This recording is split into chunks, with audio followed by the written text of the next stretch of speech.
Goeiemiddag by Zel's Deli Dish. Ek het 'n worsie gebraai. Julle vra altyd vir my hoe maak ek my sous? Nou hierso is my halwe blikkie tamatie en eie wat oorgebly het van die vorige keer. Nou dit gooi ek daarin. En dan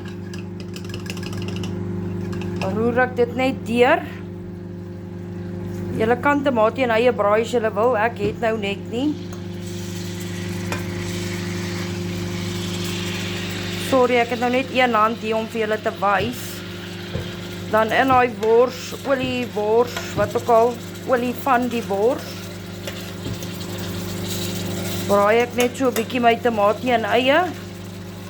En dan gooi ek my soppoeier mengsel by en dan hier in hierdie bekertjie is 2 teelepeltjies soppoeier mengsel, water en seker so 3 eetlepels tomatiesous. En dan gooi ek dit hier by en dan wys ek julle hoe lyk dit as dit klaar gekook het. Maar ek raak nie ontslaaf van die olie van die wors nie. Ek gooi alles net so in.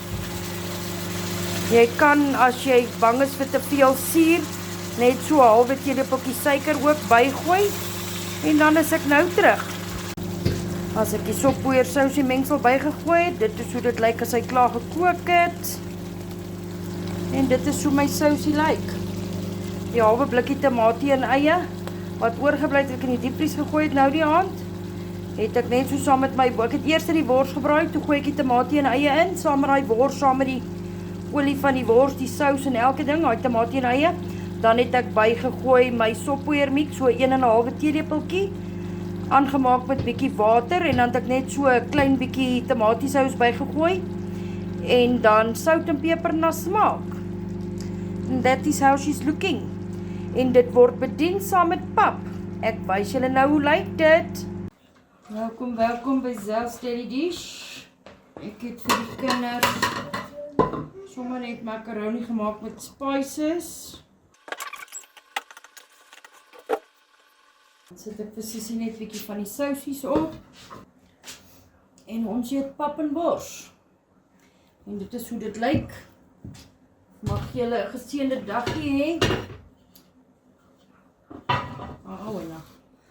Mag julle 'n geseënde dagie, laat weet my in die comments wat julle eet op 'n donderdag en be blessed. Kyk uit vir my live vanaand 7:00 tot 8:00. En julle moet 'n lekker dag hê. Bye.